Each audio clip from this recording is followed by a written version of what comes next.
saya pinginnya gimana baiknya kayak Aiki, kayak Teh Putri. Itu kan seperti kos-kosannya yang 32 pintu kan itu punya Aiki.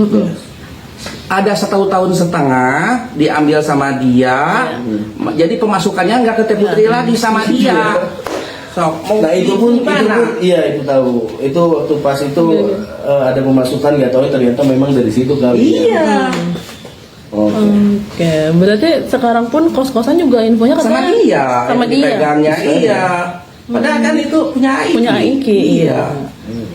Oke. Saya tahu betul itu punya Aiki soalnya ibu almarhum bilang, Pak, ini uang Aiki ada kurang lebih 5M, dibeliin kosan, dibeliin Villa Bandung Indah, dibeliin mobil, dibeliin sawah, yang di Banjaran, yang di Ciamis. Ibu bilang gitu. Kan saya tahu. Nah, kemarin Kang Soleh juga sempat bilang katanya yang villa apa tuh Pak Ecet? Villa. Nah, itu katanya udah dijual. Iya. Masih ada ibu itu dijual betul. Tapi Aiki sendiri, kalau dari Pak Ecet kan masih hari-hari masih suka ketemu nggak sama Aiki gitu. Kalau melihat sikapnya Aiki menang ini seperti apa sih? Kalau Kang Sule kan, gua orang tuanya nih, oke, gua garda terdepan gitu kan melihat anaknya di seperti ini. Kalau Pak Ecet sendiri melihatnya seperti kayaknya kayak Aiki ya. Kalau pemasukan dari kos-kosan diambil sama dia, dibiarin aja. Mungkin dia ingat ke adiknya ya, mungkin buat biaya adiknya, Dede Bintang. Padahal kan Dede Bintang bukan nurut sama dia, sama orang lain. Tak itu uangnya kemana? Pasti buat dia. Mungkin dipakai main aja ya. Suka main sama ini nih. Kalau ditanya soal main kemana segala macam, iya dia sering banget tuh ngajakin tuh. Ya contoh hal kecil lah ya, kayak spa gitu, sauna. Ya kalian kalau tanpa gua ngomong juga kalian tahu lah spa aja kemana. Ya enggak? Iya. Gitu. Pasti. Nah, tapi berarti yang saya sedih sih, jujur li, dia pernah mengeluarkan statement bahwasanya selalu sedih terngiang-ngiang dengan almarhum, selalu kebayang-bayang terus. Cuman yang saya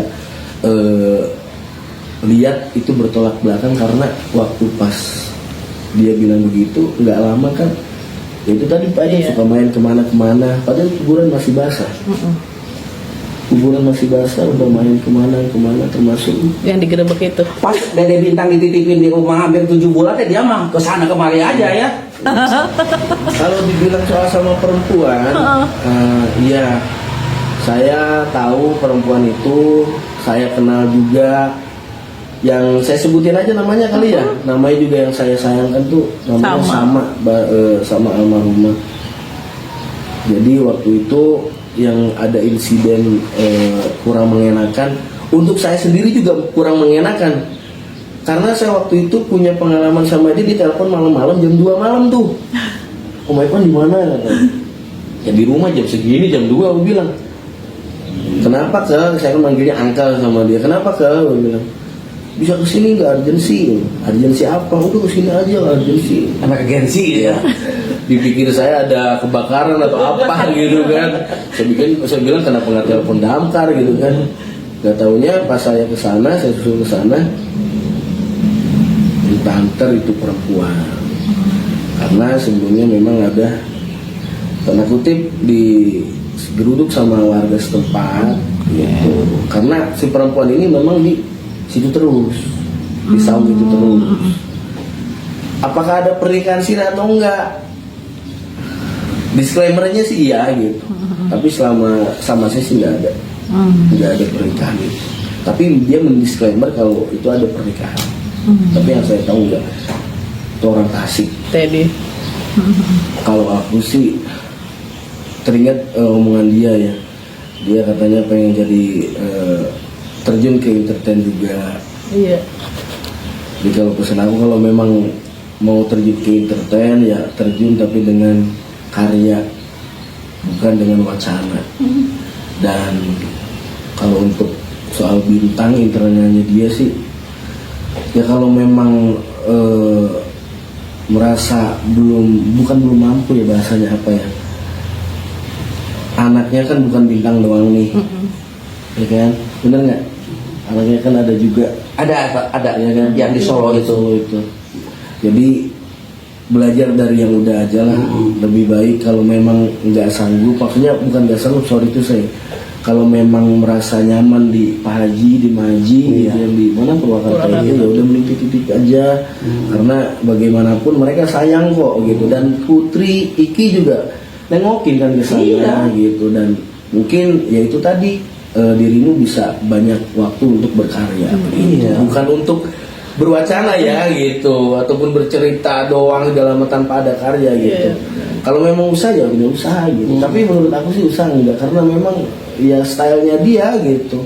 Stylenya dia, looksnya dia tuh dengan ya itulah.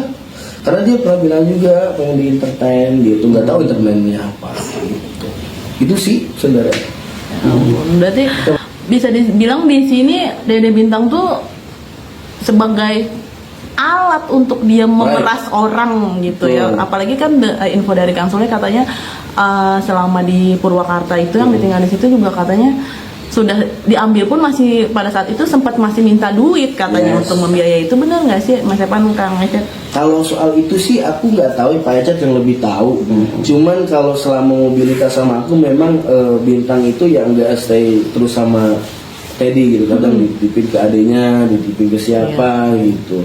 Karena Teddy ya itu tadi yang pernah saya bilang, kadang suka kita lanjut cerita aja, lu nanya ke gua aja nggak apa-apa soal si bukan itu mobilitasnya dia, kepribadian dia lah. Iya, tapi dia sendiri nih selamat setelah ditinggal sama almarhumah gitu. Ada sesuatu yang aneh nggak sih, maksudnya kan dia pasti kan warawiri kemana-mana. Nah, Ambar sama Mas Epan, ada apa nih? Kalau kata Kang Sule ada sesuatu yang adegan penggerebekan itulah. Gitu. Banyak juga tuh barang-barang yang dijual kan di rumah waktu di mana Margahayu. Alat-alat semua peralatan rumah tangga. Ada cerita lucu juga, saya tuh kena apa ya, kena tanda kutip sama dia itu. Bilang katanya mau endorse, katanya mau ada endorse. Minta antar mau ada endorse. Nggak taunya bukan endorse. Jualin barang, jualin perabotan tuh, kursi-kursi, anjay. Saya sih tidak mempermasalahkan dia mau, cuman caranya kenapa sih harus berbohong gitu, kenapa sih harus bilang harus ada endorse, tapi tinggal bilang aja, Om Epan saya minta tolong mau jual barang gitu. Ini dia bilang endorse, gak taunya ya itu bisnis juga ya. Bisnis juga, jual beli barang. Jual barang pokoknya. Pakai sepa. Dan yang lebih menyedihkan lagi buat saya, belum lama ini, beberapa hari kemarin itu ada temannya dia. Saya sih sekarang untuk sampai sekarang saya lepas kontak sama Teddy. Kenapa ya? Nggak tahu, dia sendiri yang lepas kontak.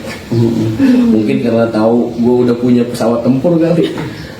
Jadi yang bikin lebih sedih saya itu belum lama, beberapa hari kemarin itu ada temannya kontak saya. Dia mau jual barang CPU komputer dengan reasonnya itu buat jajan di Bintang. Dan saya unjukin chattingnya, ada chattingnya, minta dijualin. Saya bilang gini, kenapa nggak Teddy aja yang jual gitu. Itu baru 3 bulan ya di Bintang situ udah jual ini.